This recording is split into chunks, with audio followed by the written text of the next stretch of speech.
February 15th, Daily Devotional, Lift 'em Up by Ellen G. White. All truth agrees. The Lord made the heavens. Give unto the Lord the glory due unto his name.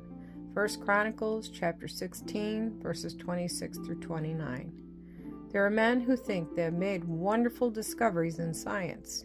They quote the opinions of learned men as though they considered them infallible, and teach the deductions of science as truths that cannot be controverted.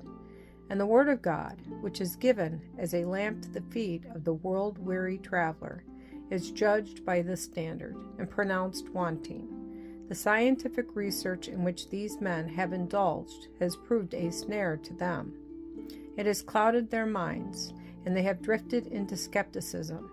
They have a consciousness of power, and instead of looking to the source of all wisdom, they triumph in the smattering of knowledge they may have gained. They have exalted their human wisdom in opposition to the wisdom of the great and mighty God, and have dared to enter into controversy with him. God has permitted a flood of light to be poured upon the world, in discoveries in science and art.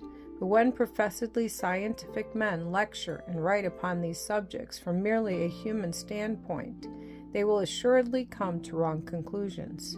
The greatest minds, if not guided by the Word of God in their research, become bewildered in their attempts to investigate the relations of science and revelation. The Creator and His works are beyond their comprehension, and because they cannot explain these by natural laws, Bible history is considered unreliable. Those who doubt the reliability of the records of the Old and New Testaments will be led to go a step farther and doubt the existence of God, and then, having let go their anchor, they are left to beat about upon the rocks of infidelity.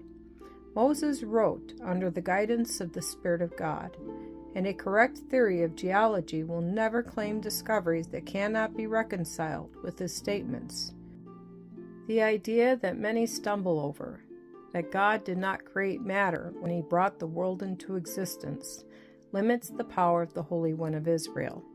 Many, when they find themselves incapable of measuring the Creator and his works by their own imperfect knowledge of science, doubt the existence of God and attribute infinite power to nature. These persons have lost the simplicity of faith and are removed far from God in mind and spirit. There should be a settled faith in the divinity of God's holy word. The Bible is not to be tested by men's ideas of science, but science is to be brought to the test of this unerring standard. When the Bible makes statements of facts in nature, science may be compared with the written word, and a correct understanding of both will always prove them to be in harmony. One does not contradict the other. All truth, whether in nature or revelation, agrees.